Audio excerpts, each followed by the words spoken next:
You can move हट gap दे दीजिए मुझे, थोड़ा जगह बना दीजिए।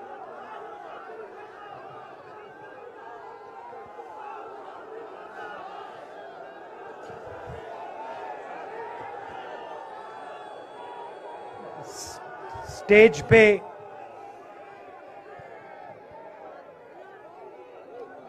वरिष्ठ नेता, कांग्रेस पार्टी के वरिष्ठ नेता, विपक्षी दल के वरिष्ठ नेता, हमारे प्यारे कार्यकर्ता, भाइयों और बहनों, प्रेस के हमारे मित्रों, आप सबका यहां बहुत बहुत स्वागत।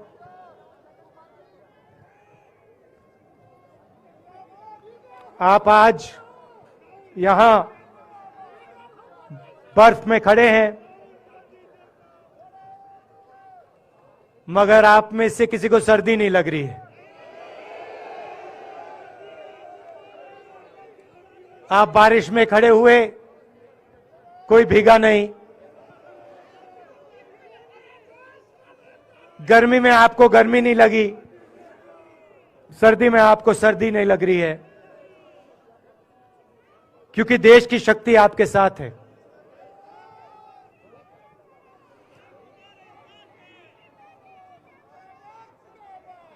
प्रियंका की बात मैं सुन रहा था। प्रियंका ने कहा मेरे मैसेज के बारे में, प्रियंका ने कहा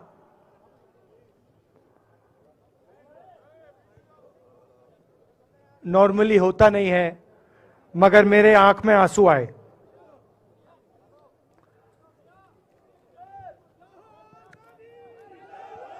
क्योंकि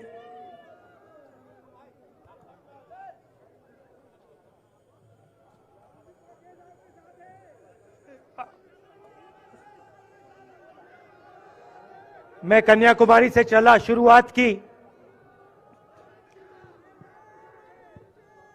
और पूरे देश में हम पैदल चले। मैं सच बताऊं, आपको अजीब लगेगा, मगर मैं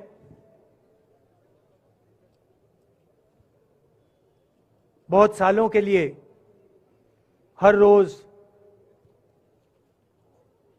8-10 किलोमीटर दौड़ता हूं। तो मैंने सोचा था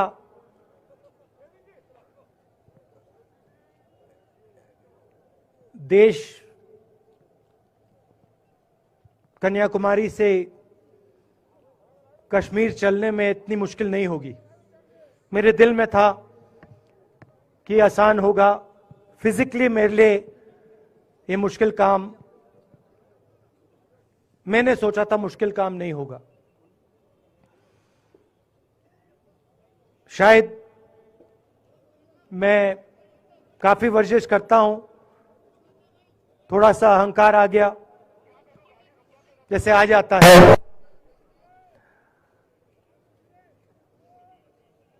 मगर फिर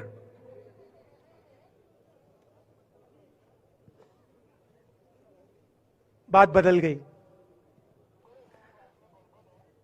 जब मैं छोटा था,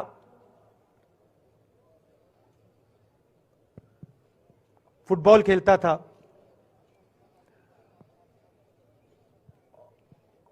और कॉलेज में जब मैं फुटबॉल खेल रहा था, एक बार मुझे बहुत जोरों से घुटने में इंजरी हुई थी।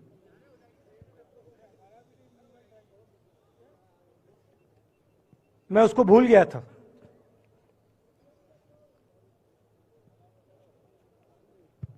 घुटने में दर्द नहीं होता था, भूल गया था उसको, दर्द गायब हो गया था। मगर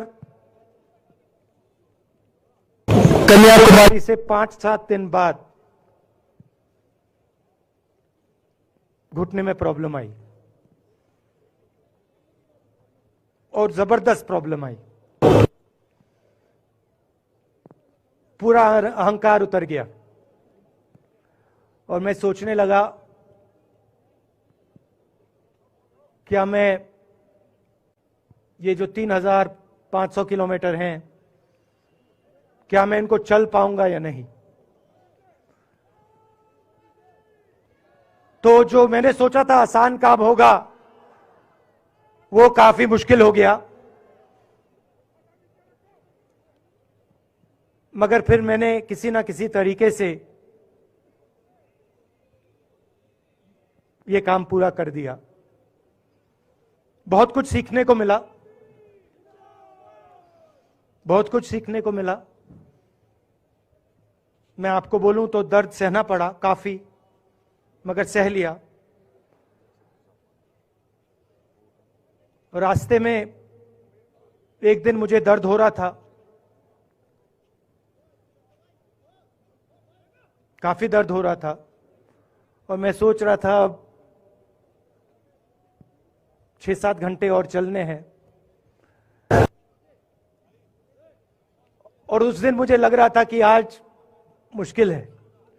और एक छोटी सी बच्ची आई, दौड़ती हुई आई मेरे पास, और मुझे कहती है कि मैंने तुम्हारे लिए कुछ लिखा है,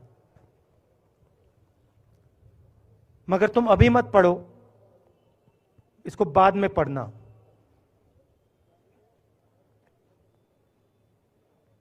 और फिर वो मुझे गले लग के भाग गई। फिर मैंने सोचा अब पढ़ता हूं क्या लिखा है।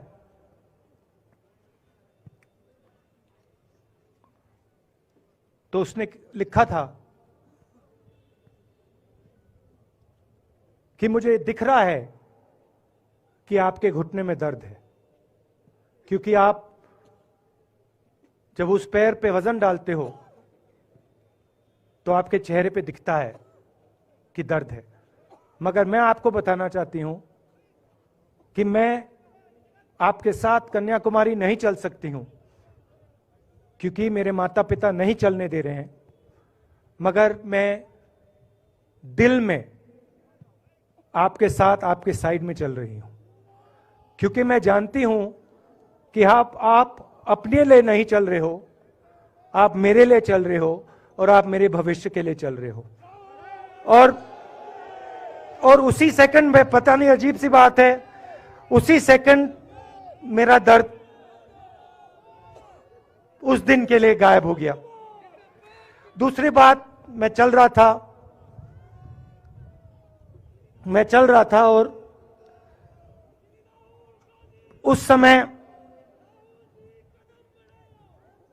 उसी समय वहां पे थोड़ी सर्दी बढ़ रही थी। सुबह का समय था और 4 बच्चे आए।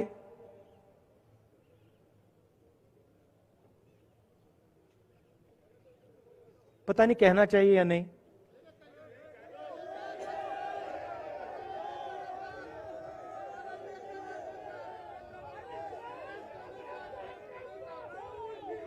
तो कह देता हूं, छोटे से बच्चे थे, भिखारी थे,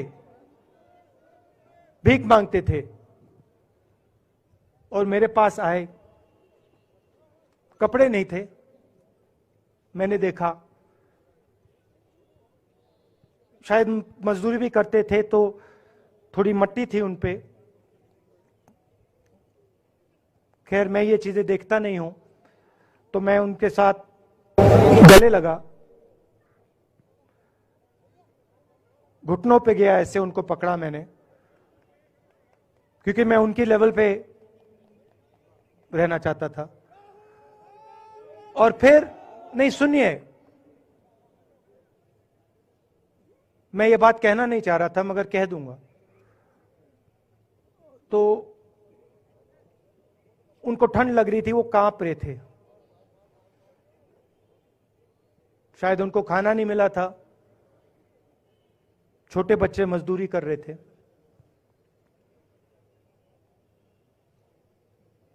तो मैंने सोचा कि अब अगर ये स्वेटर नहीं पहनते हैं, अगर ये जैकेट नहीं पहन रहे हैं, तो मुझे भी नहीं पहनना चाहिए। मगर मैं मैं झिझका क्यों आपको बताना चाहता हूं, मैं झिझका क्यों आपको बताना चाहता हूं। जब मैंने ये खत्म किया, मैं चल रहा था, तो हमारे साथ एक व्यक्ति थे, उन्होंने मुझे मेरे कान में बोला, राहुल जी ये बच्चे गंदे हैं, इनके पास आपको ऐसे जाना नहीं चाहिए। तो मैंने उनसे कहा, वो आपसे और मुझसे दोनों से साफ हैं।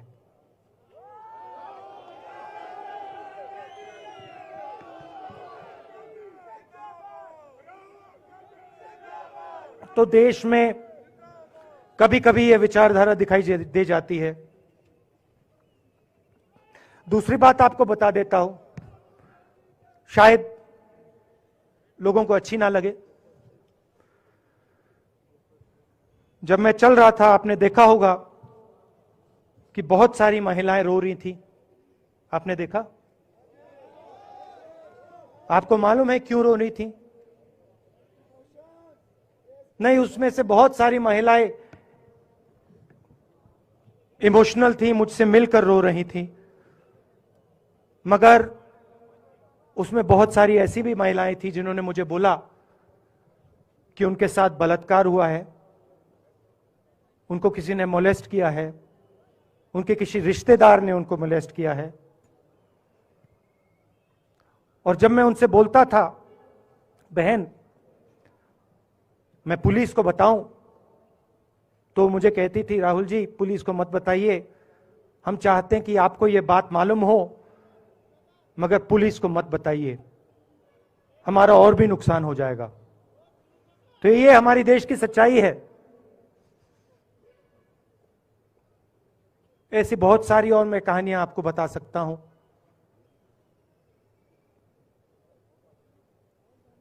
तो फिर मैं कश्मीर की ओर आ रहा था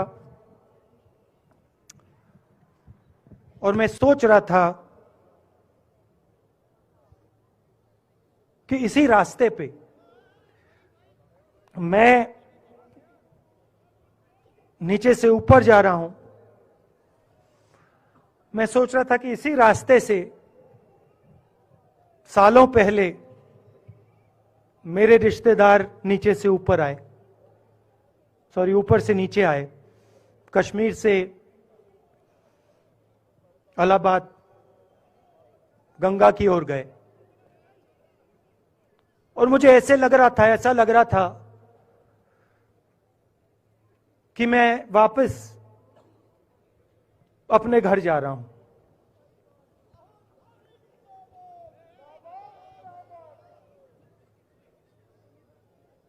घर मेरे लिए, जब से मैं छोटा था, मैं सरकारी घरों में रहा हूं, मेरा अपना घर नहीं है। तो मेरे लिए घर, जिसको जो स्ट्रक्चर होता है, उसको मैंने कभी घर नहीं माना। वो मेरे लिए, मैं कहीं भी रह लूं, वो एक इमारत होती है, वो घर नहीं होता है। घर मेरे लिए एक सोच है, एक जीने का तरीका है, एक सोचने का तरीका है।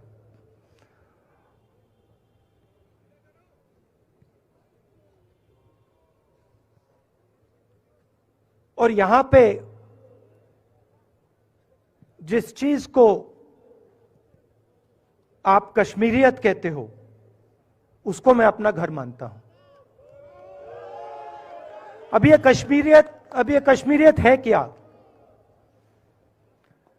ये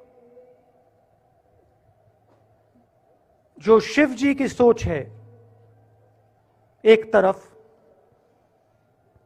और थोड़ी सी गहराई में जाएंगे तो उसको शून्यता कहा जा सकता है। अपने आप पर, अपने अहंकार पर, अपने विचारों पर आक्रमण करना। और दूसरी तरफ इस्लाम में, जिसको शून्यता यहां कहा जाता है, वहां फना कहा जाता है। सोच वही है। इस्लाम में फना का मतलब अपने ऊपर आक्रमण, अपनी सोच पर आक्रमण, जो हम अपना किला बना देते हैं कि मैं ये हूं, मेरे पास ये है, मेरे पास ये ज्ञान है, मेरे पास ये घर है, उसी किले पर आक्रमण करना, वही है शून्यता, वही है फना। और इस धरती पे ये दो जो विचारधाराएं हैं,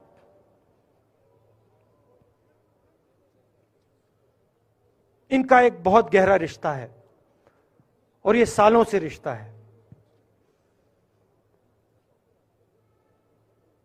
जिसको हम कश्मीरियत कहते हैं। यही सोच बाकी स्टेट्स में भी है। गांधी जी वैष्णव जनतों की बात करते थे, जिसको हम यहां शून्यता, फना कहते हैं, उसको गुजरात में वैष्णव जनतो कहा जाता है। असम में शंकर देव जी ने भी यही बात कही। कर्नाटक से हमारे यहां जो लोग आए हैं, वहां बसवा जी ने यह बात कही। केरल में नारायण गुरु ने ये बात की। महाराष्ट्र ने ज्योतिबा फुले जी ने यह बात की। और यहां इसको हम कश्मीरियत कहते हैं। लोगों को जोड़ना और दूसरों पर आक्रमण नहीं करना, अपने आप पर आक्रमण करना, अपनी कमी देखना।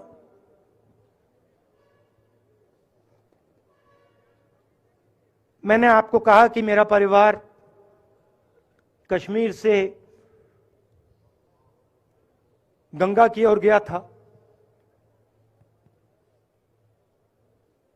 इलाहाबाद संगम के बिल्कुल किनारे वहां पास में हमारा घर है।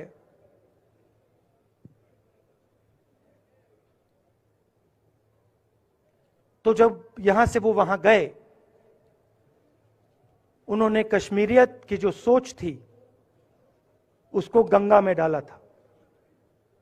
गंगा में ले गए उस सोच को और उत्तर प्रदेश में उस सोच को फैलाया था, जिसको उत्तर प्रदेश में गंगा जमुना तहजीब कहा जाता है।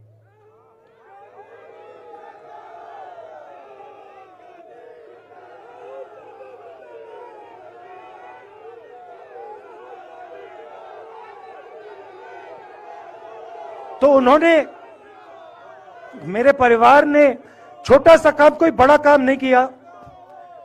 जो आपने उनको सिखाया, जो जम्मू कश्मीर के लोगों ने उनको सिखाया, लद्दाख के लोगों ने सिखाया, क्योंकि उसमें बौद्ध धर्म भी है, उनके पास भी वही सोच, शून्यता की सोच उधर भी है। वो उसको ले गए और उस विचारधारा को, सोच को गंगा में उन्होंने रखा। तो मैं ये सोच रहा था, जब यहां आ रहा था, पैदल चल रहा था, और मुझे सिक्योरिटी वालों ने कहा था कि देखिए, आप पूरे हिंदुस्तान में चल सकते हो, जम्मू में भी चल सकते हो, मगर आखिरी जो 4 दिन हैं कश्मीर में, आपको गाड़ी से जाना चाहिए।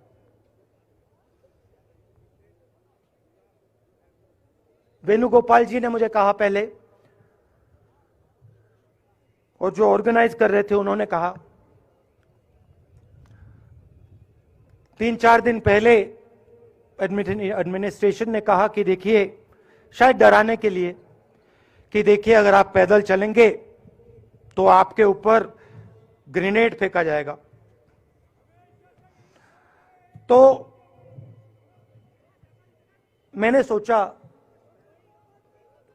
नहीं सुनिए, मैंने सोचा कि ऐसे करते हैं,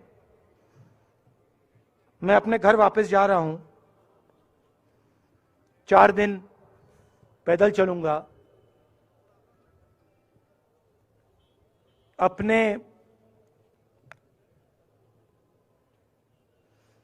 घर के जो लोग हैं उनके बीच में चलूंगा। और मैंने सोचा कि जो मुझसे नफरत करते हैं उनको क्यों ना मैं एक मौका दूं कि मेरी सफेद शर्ट का रंग बदल दें, लाल कर दें।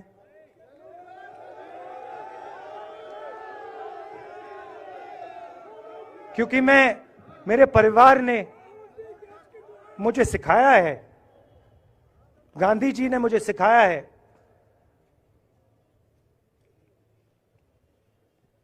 कि अगर जीना है तो डरे बिना जीना है, नहीं तो जीना नहीं है। तो मैंने मौका दिया, मैंने कहा मैं 4 दिन चलूंगा, बदल दो टी शर्ट का रंग, लाल कर दो, देखी जाएगी। मगर जो मैंने सोचा था वही हुआ। जम्मू कश्मीर के लोगों ने मुझे हैंड ग्रेनेड नहीं दिया, अपने दिल खोलकर प्यार दिया, गले लगे।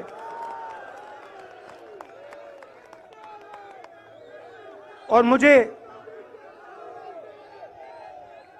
बहुत खुशी हुई कि उन सब ने मुझे अपना माना और प्यार से, बच्चों ने, बुजुर्गों ने आंसुओं से मेरा यहां स्वागत किया।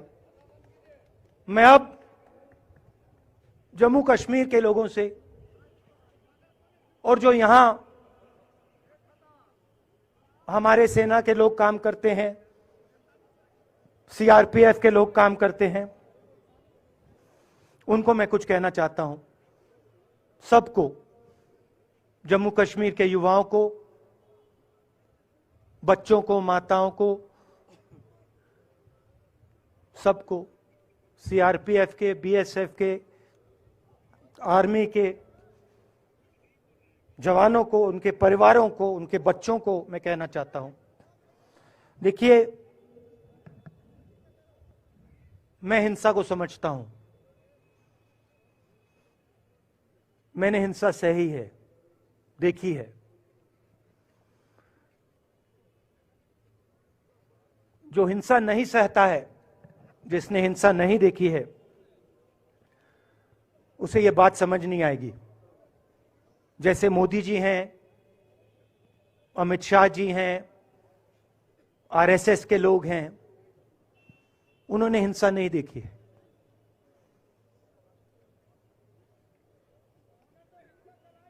डरते हैं, नहीं डरते हैं, देखिए डरते हैं। यहां पे हम 4 दिन पैदल चले, मैं आपको गारंटी देके कह सकता हूं कि बीजेपी का कोई नेता ऐसे नहीं चल सकता है। और इसलिए नहीं क्योंकि जम्मू कश्मीर के लोग, इसलिए नहीं क्योंकि जम्मू कश्मीर के लोग उनको चलने नहीं देंगे, इसलिए क्योंकि वो डरते हैं। खैर, मैं अपने जम्मू कश्मीर के लोगों को, युवाओं को, बुजुर्गों को और आर्मी के लोगों को, सीआरपीएफ, बीएसएफ लोगों को थोड़ा सा बताना चाहता हूं। देखिए, मैं जब 14 साल का था, स्कूल में था, सुबह ज्योग्राफी की क्लास में था, मैं पढ़ रहा था, सामने बैठा था और मेरी एक टीचर आई, अंदर आई और उसने कहा राहुल तुम्हें प्रिंसिपल बुला रहा है। मैं बदमाश था, बहुत बदमाश था जब छोटा था। बहन से पूछ सकते हो क्या क्या करता था मैं, अभी भी करता हूं।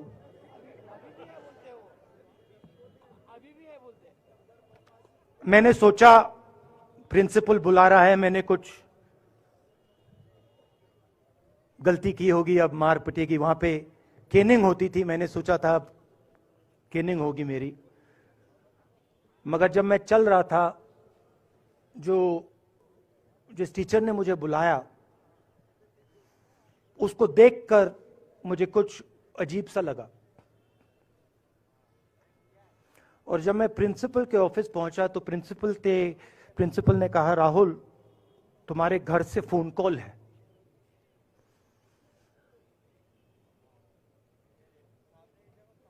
और जब मैंने उसके शब्द सुने मुझे पता लग गया कुछ गलत हो गया है। मेरे पैर कांपे और मैंने जैसे फोन अपने कान पे लगाया तो मेरे मां के साथ एक औरत काम करती है, वो चिल्ला रही थी राहुल दादी को गोली मार दी, दादी को गोली मार दी, दादी को गोली मार दी। 14 साल का था।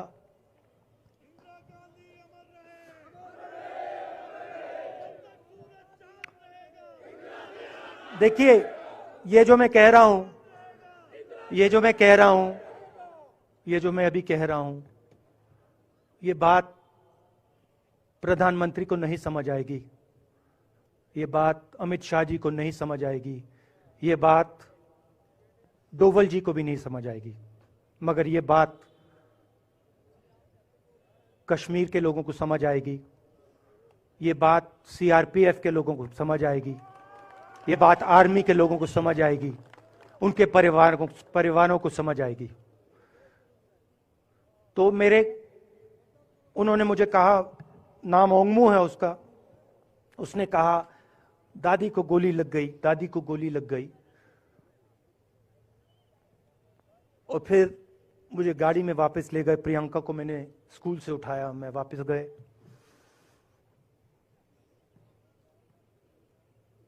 और फिर मैंने वो जगह देखी जहां मेरी दादी का खून था।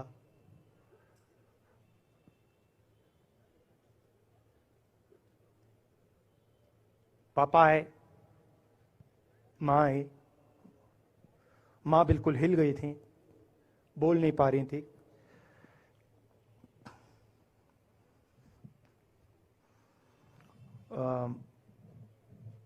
हाँ,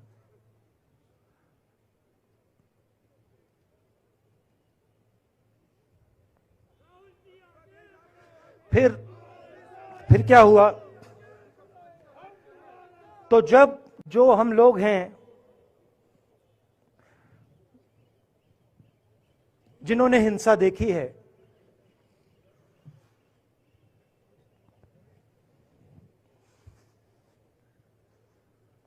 ये जो है ना, इसको हम बिल्कुल दूसरी तरीके से देखते हैं। ये आप सबके लिए टेलीफोन है, ये हमारे लिए सिर्फ टेलीफोन नहीं है।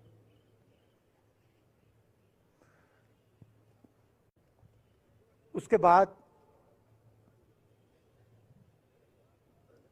6-7 साल बाद मैं अमेरिका में था और फिर से टेलीफोन आया। 21 में टेलीफोन आया। जैसे बहुत सारे, जैसे जो पुलवामा में हमारे सैनिक मरे थे, उनके घर टेलीफोन आया होगा। हजारों कश्मीरी लोगों के घर टेलीफोन आया होगा। सेना के परिवारों को टेलीफोन आया होगा। वैसा ही टेलीफोन आया। पिता के एक दोस्त थे, उन्होंने मुझे फोन किया और कहा राहुल बुरी खबर है। मैंने उनसे कहा मैं जानता हूं, पापा मर गए। कहते हैं हाँ। मैंने कहा धन्यवाद, फोन रख दिया। तो मेरा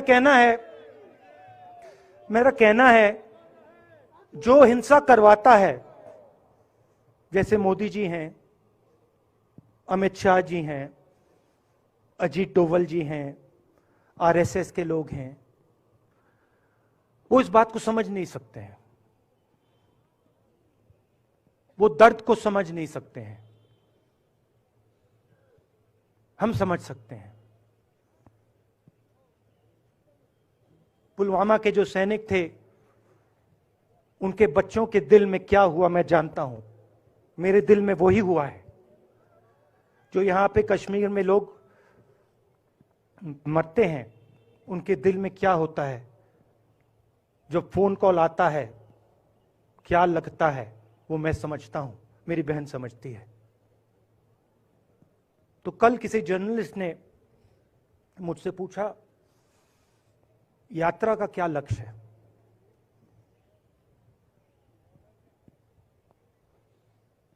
कहा कि यात्रा क्या अचीव करना चाहती है, जम्मू कश्मीर में क्या अचीव करना चाहती है। मेरे उस समय दिमाग में आया, मगर मैंने कहा नहीं बोलता हूं, कल भाषण में बोलूंगा।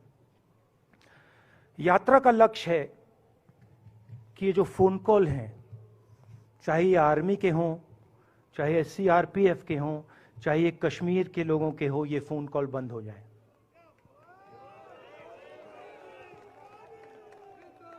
कि ये फोन कॉल किसी बच्चे को, किसी मां को, किसी बेटे को ना लेना पड़े।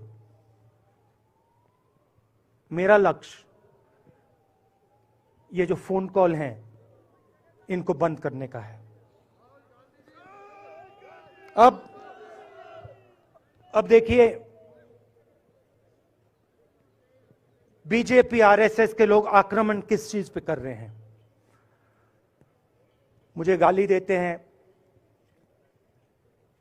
मैं उनका धन्यवाद करता हूं, क्योंकि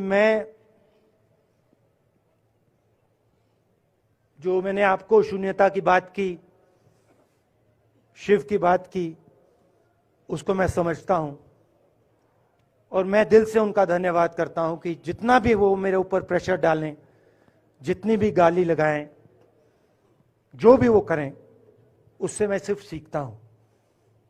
तो मैं एक प्रकार से उनका धन्यवाद करता हूं। मगर जो मैंने आपको बात बोली पहले, चाहे वो कश्मीरियत है, चाहे वो वैष्णव जंतो है, चाहे वो शंकर देव जी हैं, बसवा हैं, नारायण गुरु हैं, तिरुवल्लुवर हैं जो तमिलनाडु के बड़े पोएट हैं, फूले जी हैं, और जो कश्मीरियत हैं, ये इस विचारधारा पे आक्रमण कर रहे हैं। और ये जो विचारधाराएं हैं, ये इस देश की नींव है, इस देश की फाउंडेशन है। और आपने जो किया, जो यात्रियों ने किया, हम सब ने किया, इस विचारधारा की रक्षा के लिए किया है। मैंने ये काम अपने लिए नहीं किया, मैं ऐसा काम अपने लिए कभी कर ही नहीं सकता हूं। मैंने ये काम हमारे कांग्रेसी मित्रों को ये अच्छा ना लगे, मगर मैंने ये काम कांग्रेस पार्टी के लिए भी नहीं किया है। मैंने ये काम, और हम सब ने ये काम हिंदुस्तान की जनता के लिए किया है। और हमारी कोशिश है कि जो विचारधारा इस देश की नींव को तोड़ने की कोशिश कर रही है, जो विचारधारा इस देश की नींव को तोड़ने की कोशिश कर रही है, उसके खिलाफ हम खड़े हों,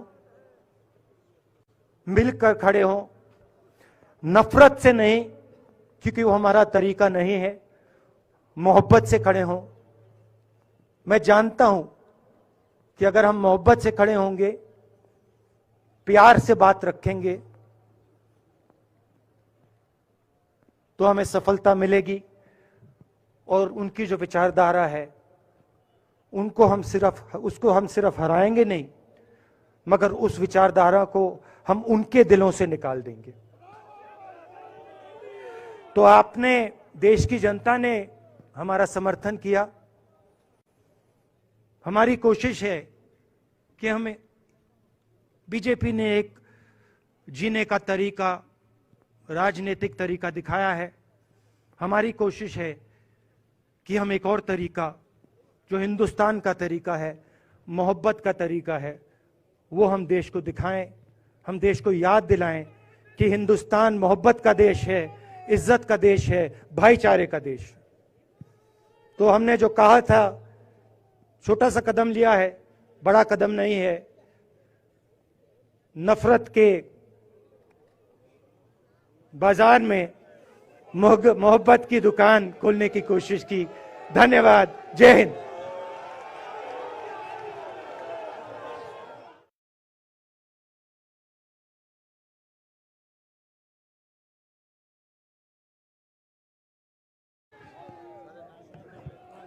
हम राहुल गांधी जी को, उनके सारे नेशनल ये जो पदयात्री थे, और यहाँ पर आज के मौके पर जो हमारे मेहमान दूसरी पार्टियों से आए थे, उनके लीडरान आए थे, CWC के मेंबरान थे, member parliament, chief ministers, PCC presidents, और जो भी यहाँ आज मौजूद थे, उन सबको शुक्रिया करते हैं और अभी फंक्शन को समापन करते हैं।